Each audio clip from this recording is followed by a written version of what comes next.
एक स्त्री अपने पति से कब खुश रहती है, ठीक से समझ लो, कभी घर परिवार में झगड़ा नहीं होगा। कहते हैं पति और पत्नी के बीच सद्भाव और समन्वय होना सुखी गृहस्थ जीवन की आधारशिला है। जैसा कि आप सभी जानते हैं कि गृह क्लेश से बड़ा कोई दुख नहीं। अक्सर हमारे दाम्पत्य जीवन में विचारों का तालमेल ना होने से या पति पत्नी के व्यवहार में कुछ गलतियां होने से आपस में मतभेद, नोकझोंक शुरू हो जाती है, जिसके कारण गृहस्थ जीवन का आनंद गृह युद्ध की भेंट चढ़ जाता है। हमारा संपूर्ण जीवन घुटन और नोकझोंक में निकल जाता है। जिनकी जिंदगी ऐसे रोज रोज के क्लेशों से भरी पड़ी है, उनके लिए यह वीडियो बहुत ही महत्वपूर्ण होने वाला है। आपसे निवेदन है कि वीडियो का एक एक शब्द ध्यान से सुने और वीडियो शुरू करने से पहले जो भी मित्र हमारे चैनल पर नए हैं और जिन्होंने अभी तक चैनल को सब्सक्राइब नहीं किया है, उनसे अनुरोध है चैनल को सब्सक्राइब जरूर करें और बेल आइकन प्रेस करके ऑल करें, ताकि आगे आने वाली वीडियोस की नोटिफिकेशन आपको समय पर मिलती रहे, क्योंकि मैं आपको इसी तरह की महत्वपूर्ण जानकारी देता रहता हूँ। मित्रों, एक बार की बात है, एक बड़ा ही वृद्ध और ज्ञानी व्यक्ति था जो लोगों की समस्याओं का समाधान बताया करता था। हर रोज हजारों लोग अपनी अपनी समस्याएं लेकर उसके पास जाते थे। एक दिन एक व्यक्ति बहुत ही निराश और हताश अवस्था में उस ज्ञानी व्यक्ति के पास पहुंचा। रोज की तरह उस ज्ञानी व्यक्ति ने सभी की समस्याएं सुनी और उनका उचित समाधान भी बताया। सुबह से शाम हो गई, सारे लोग अपने अपने घर जा चुके थे, लेकिन वह दुखी और निराश व्यक्ति अभी भी वहां बैठा था। ज्ञानी व्यक्ति ने देखा कि एक व्यक्ति उसके द्वार पर अभी भी बैठा हुआ है, जो बहुत ही दुखी मालूम पड़ रहा है। तो उस ज्ञानी व्यक्ति ने उससे पूछा, क्यों भाई, तुम बहुत दुखी लग रहे हो, तुम्हारी समस्या क्या है? दुखी व्यक्ति बोला, महात्मन, मेरे दुखी होने का कारण मेरी निजी पारिवारिक समस्या है। वृद्ध पुरुष बोला, आपको देखने से ही पता चलता है कि आपका जीवन घोर अशांति और कलह से भरा है, परंतु आप अपनी परेशानी स्पष्ट रूप से मुझे बताइए कि आपकी समस्या क्या है। दुखी व्यक्ति कहने लगा, महात्मन, मैं जब से वैवाहिक जीवन में बंधा हूं, मेरा दाम्पत्य जीवन एक भी दिन सुख शांति और संतोष के साथ नहीं बीता। मैं अपने जीवन से इतना दुखी हूं, कई बार सोचता हूं कि संबंध विच्छेद कर लूं। रोज रोज की घुटन से तंग आकर आत्महत्या करने का भी विचार मन में आता है। मैं अपनी पत्नी से संतुष्ट नहीं हूं। उसके और मेरे स्वभाव में जमीन आसमान का अंतर है। उसकी रुचि मेरी रुचि से बिल्कुल अलग है। उसकी आदत और विचारों में भारी असमानताएं हैं, जिसके कारण हम दोनों की जिंदगी में हर समय अनबन बनी रहती है। उसे सही से काम करना नहीं आता, वह मेरा कहा नहीं मानती, हर समय मुझसे लड़ती झगड़ती रहती है, कभी सीधे मुंह बात नहीं करती। उसे मेरा बर्ताव अच्छा नहीं लगता और मुझे उसका। मैं ऐसा क्या करूं जो मेरा जीवन खुशहाल हो जाए? दुखी व्यक्ति की बात सुनकर ज्ञानी व्यक्ति थोड़ी देर सोचते रहे और बोले कि थोड़ी देर रुको, मैं तुम्हारी समस्या का समाधान अभी बताता हूँ। इतना कहकर वे घर के अंदर चले गए। वह व्यक्ति द्वार पर बैठा सोच रहा था कि जरूर ये ज्ञानी पुरुष मुझे कोई अच्छी बात बतलाएंगे, जिससे मेरी और मेरी पत्नी के बीच की कड़वाहट और पारिवारिक कलह खत्म हो जाएगी, हम दोनों के बीच का तनाव खत्म हो जाएगा। वह व्यक्ति यही सोच रहा था कि इतने में ज्ञानी पुरुष अंदर से सूत लेकर लौटे, क्योंकि वे सूत काटकर अपने जीवन का निर्वहन करते थे।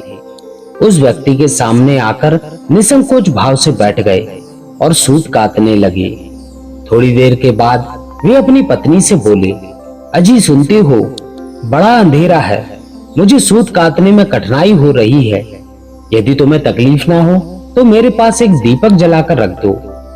मित्रों, अभी काफी अंधेरा नहीं हुआ था, बिना दीपक के भी काम चल सकता था, फिर भी उन्होंने दीपक जलाकर रख जाने को कहा। वह व्यक्ति भी सोचने लगा कि ज्ञानी पुरुष कितने पागल हैं, जबकि अभी भी दिन है तो भी यह दीपक मंगवा रहे हैं। दिन में भला दीपक का क्या काम, अजीब मूर्खता है। यही सोचकर वह व्यक्ति उनकी मूर्खता पर मन ही मन हंसने लगा। तभी थोड़ी देर में उसने देखा कि उस ज्ञानी पुरुष की पत्नी चुपचाप दीपक जलाकर लाई और जहां भी सूत काट रहे थे वहां रखकर चली गई। दुखी व्यक्ति सोचने लगा कि मुझे लगता है कि ज्ञानी पुरुष बिल्कुल पागल है और उनकी पत्नी भी बेअकल है। दिन में ही दीपक जलाकर रख गई। उन्होंने एक बार भी इनसे नहीं पूछा कि अभी दिन है, दिन में दीपक का क्या काम। मित्रों, फिर क्या हुआ? फिर उसने देखा कि उनकी पत्नी 2 गिलासों में दूध लेकर आई। एक गिलास अपने पति को दे दिया और दूसरा गिलास उस व्यक्ति को दे दिया और फिर घर में चली गई। वे दोनों दूध पीने लगे। फिर उसके बाद ज्ञानी पुरुष की पत्नी भागती हुई आई और बोली, अजी दूध में मीठा तो कम नहीं रह गया। ज्ञानी पुरुष कहने लगी, नहीं भगवान, मेरे हिसाब से दूध ठीक ठाक मीठा हुआ है। मित्रों, उधर ज्ञानी पुरुष की पत्नी ने देखा कि नजर कम होने के कारण धोखे से दूध में चीनी की जगह नमक पड़ गया था। यह जानकर उन्हें बड़ा अफसोस हुआ, परंतु वह व्यक्ति सोचने लगा कि ज्ञानी पुरुष भी कितने अजीब और मूर्ख आदमी है। कह रहे हैं कि दूध में मीठा काफी है, जबकि दूध में तो मिठास है ही नहीं। नमक और चीनी में इन्हें अंतर ही नहीं पता चला। बड़े विद्वान बने फिरते हैं। इसे भला मैं कैसे अपनी समस्या का समाधान पा सकूंगा? मैं भी ना जाने कहां आ गया हूं। इधर वो आदमी झल्ला रहा था, उधर ज्ञानी पुरुष दूध पीकर मुंह पोंछ रहे थे।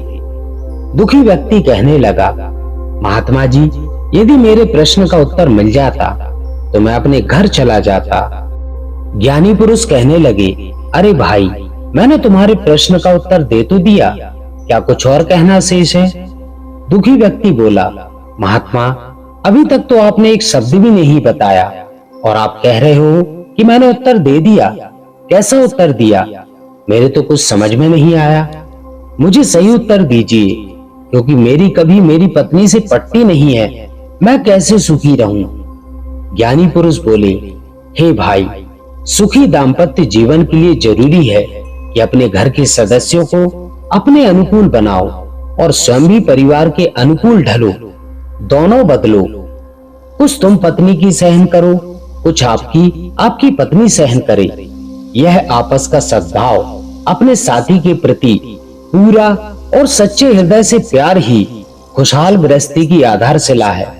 अपने साथी की गलतियों और दोषों को सहानुभूति पूर्वक क्षमा करते रहना। यदि आपस में कोई मतभेद या गलतफहमी भी हो जाए तो जल्द से जल्द उसे दूर करने का प्रयत्न करो। अहम भाव से बचो। सरलता, मधुर भाषण और क्षमाशील स्वभाव से ही पति पत्नी के जीवन में सूखते हुए वृक्ष में भी सरसता आ सकती है। एक दूसरे पर अविचल विश्वास रखिए।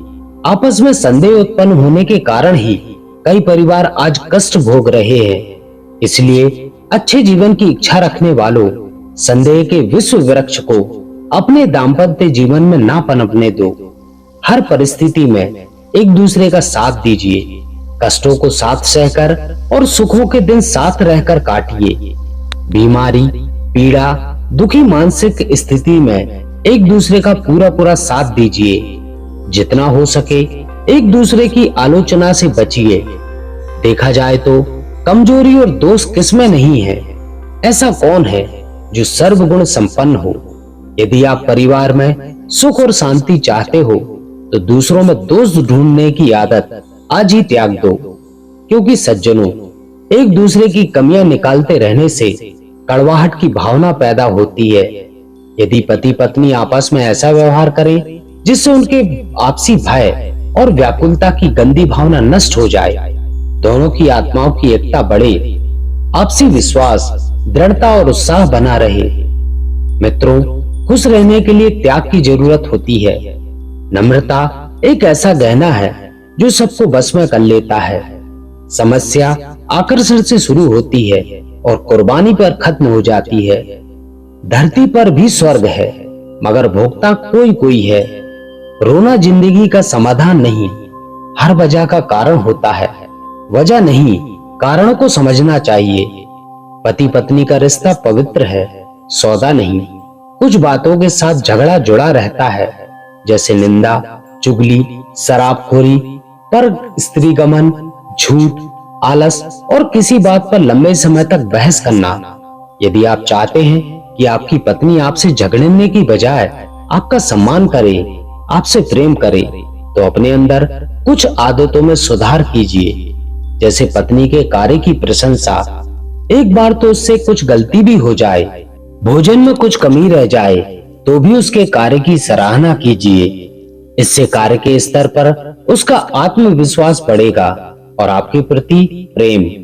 वह सोचेगी कि मेरा पति कितना अच्छा है कि मुझसे एक गलती हो गई, उसे भी छुपा गया और मेरी मेहनत के लिए मुझे सराहा भी। मित्रों, याद रखना, जब पत्नी प्रसन्न रहेगी तभी वो आपको प्रसन्न रख पाएगी। पत्नी को खुश रखना पति का कर्तव्य है। यदि पति अपनी पत्नी को इज्जत देगा, सम्मान देगा, उसके कार्य को सराहेगा, उसे सहयोग देगा, उसके किसी कार्य को लेकर उस पर झल्लाएगा नहीं, दूसरों के सामने उसे अपमानित नहीं करेगा, तो स्त्री हमेशा प्रसन्नचित्त रहेगी। और जब वह प्रसन्नचित्त रहेगी तभी वह आपको प्रसन्नता दे पाएगी। प्रसन्नचित्त मुद्रा में रहने वाला व्यक्ति बड़ी से बड़ी विपत्ति से भी लड़ जाएगा। वह कभी हताश, निराश नहीं होगा। गृहस्थ जीवन की खुशहाली के लिए यहाँ कुछ महत्वपूर्ण बिंदु हैं, इन पर हमें जरूर ध्यान देना चाहिए। नंबर 1, झल्ला कर क्रोध में ना बोलें और दूसरों के सामने तो बिल्कुल नहीं। नंबर 2, पत्नी के कार्य की प्रशंसा करते रहना। नंबर 3, उसके कार्य का पूरा श्रेय उसे मिलना चाहिए। नंबर 4, पत्नी को बेइज्जत करने वाली बातें नहीं बोलनी चाहिए। नंबर 5, पति को चाहिए कि उसे भी समय दे। नंबर 6, स्वयं को श्रेष्ठ कहना और उसे पैर की जूती मानना सबसे बड़ी गलती है। दोनों एक दूसरे के पूरक हैं, तो बड़े छोटे का सवाल ही नहीं उठता। सम्मान दोगे तो सम्मान मिलेगा, क्योंकि मौन के वृक्ष पर ही शांति के फल लगते हैं। तो दोस्तों, आपको कैसी लगी हमारी आज की वीडियो? अपने कमेंट के माध्यम से हमें जरूर बताएं और वीडियो को लाइक व शेयर जरूर करें। इसके साथ ही जो भी मित्र हमारे चैनल पर नए हैं और जिन्होंने अभी तक चैनल को सब्सक्राइब नहीं किया है, उनसे विशेष अनुरोध है, चैनल को सब्सक्राइब जरूर करें और बेल आइकन प्रेस करके ऑल करें, ताकि आगे आने वाली वीडियोस की नोटिफिकेशन आपको समय पर मिलती रहे। तो दोस्तों, इस वीडियो में बस इतना ही। मिलते हैं ऐसे ही किसी अन्य ज्ञानवर्धक वीडियो में। तब तक अपना ख्याल रखें।